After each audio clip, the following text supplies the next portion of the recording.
awesome tool within Clarity. We call them smart events. And then built on top of smart events, we also have funnels themselves. So I'll kind of dive into both right now. Right, like I personally, as a PM, talk to a lot of users, trying to understand what are the pain points, how can we best serve their needs.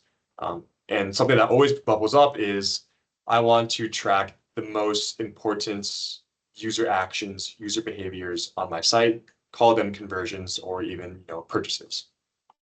But previously within Clarity, there wasn't really an easy way to do that. And then now we've shipped something called smart events. So what does this even mean? If you think about it, like on a given web page, there are so many different side activities, as you see on the left. There's a whole kind of, there's everything. But the core of the question is how can we categorize it so I can easily track it? So say, for example, we're going with purchases, right? A purchase action can be present across so many different points in the website, right? For each product page, there could be a purchase button. For a sale page, there's a different purchase button. And traditionally, I would have to almost set up a different event for each location it shows up in. It was hard to aggregate everything.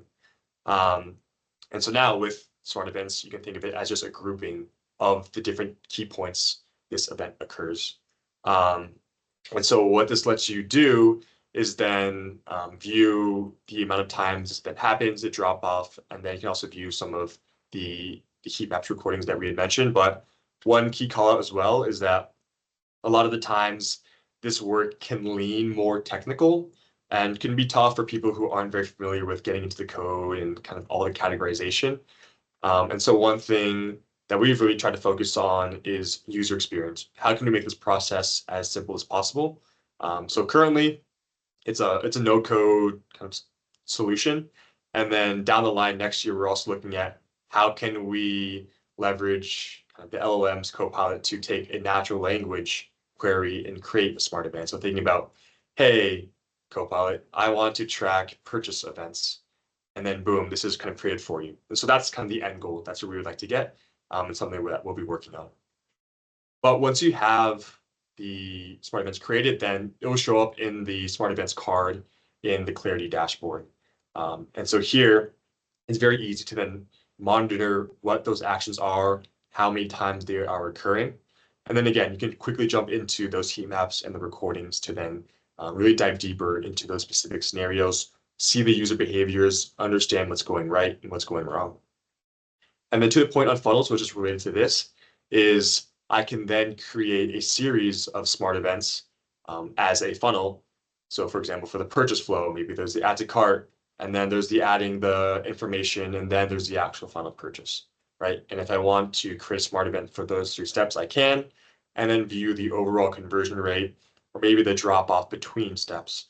And again, this is the combination of what happens and then the why. We have the numbers, which is the what, and then the why is where you bring in the behavioral analytics as well.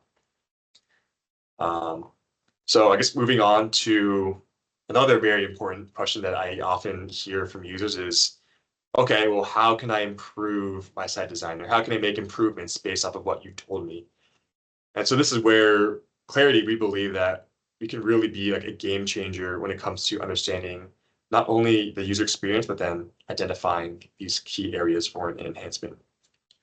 So there are a couple areas in which this shows up, but the best example of this is in our session insights. And if you think about it, like recordings are almost the perfect use case for a Copilot summarization, right? There's so much data points, user actions that are happening in a recording, and sessions can be very long, right? Sure, it can be 5 minutes, but we often see sessions that are 20 minutes, 30 minutes, maybe even up to an hour. And so for you as a user, that can take a lot of time. If you even sit through an entire recording, you might just skip it, and then you're losing out on all those insights. And so you are now able to leverage Copilot to generate a short summary of what actually occurred in that session. But then on top of that, you can also, we will also provide not only what happens and why, but then based off of that, hey, here are some suggestions on how you can actually make improvements or hey, maybe try out this new UI elements to address, an increase in rage clicks, for example. So this has been really powerful. We've seen a lot of users actually implement suggested features from Copilot and then see a meaningful improvement, which is just awesome. So I think there's a lot more that we can be doing here as well. I'm sure you'll see that in the future. But I think from the Maven side, have you leveraged this feature? Any key takeaways here? Yeah. Thanks, Colin. This is one of the examples that we used it for our own website. We were having some drop-offs, some rage clicks, some dead clicks. And so we were looking at sessions to really understand user to user, what were they experiencing and where did it seem the frustration begin or the drop-off begin? And we noticed that the interaction was low based on how low the form was on the page. They obviously went to that page to complete a form, and we were kind of not getting to the point fast enough. So with repositioning of the form on the page and putting the details lower on the page, so if anybody wanted to learn more, they could go ahead and scroll. But getting that form front and center on the page, we had a 400% increase in the completion of forms just by repositioning and trying to get to the point early enough, because that's what the user wanted there. So Colin, you were talking about Copilot suggestions, and I'm really excited about this. We're using Copilot heavily internally, but yet to use it in Microsoft Clarity. So can you tell us a little bit more about how we can interact with Copilot and more about what's to come? Yeah, for sure. So the features I had just talked about, as in the session insights, that is very scoped down, very defined, right? Like you click a button and then we do all the work for you. In this case, on the dashboard, we have a more open-ended experience. We call it chat. I think everybody here has probably tried ChatGPT or Copilot before. So you're familiar with that style of interaction. So that's the same thing that's applied here, but to the Clarity data. So say, for example, you wanted to understand, how are my sessions from, mobile users over the past week from Canada versus the US? That is, quite a complicated query, complicated question that can take you a long time to manually go into the dashboard, add the filters, try to find that information. But now with the chat feature, you can ask that same question and then we would return a table with all that information, instantly for you. So that saved a lot of time. And then again, going back to not only understanding the what, but also the why, and then like the try that we like to call it is then based off of that information, what can I do to improve? You can use Copilot kind of as like a second person there to bounce ideas off of, give you some inspiration on how to actually make improvements.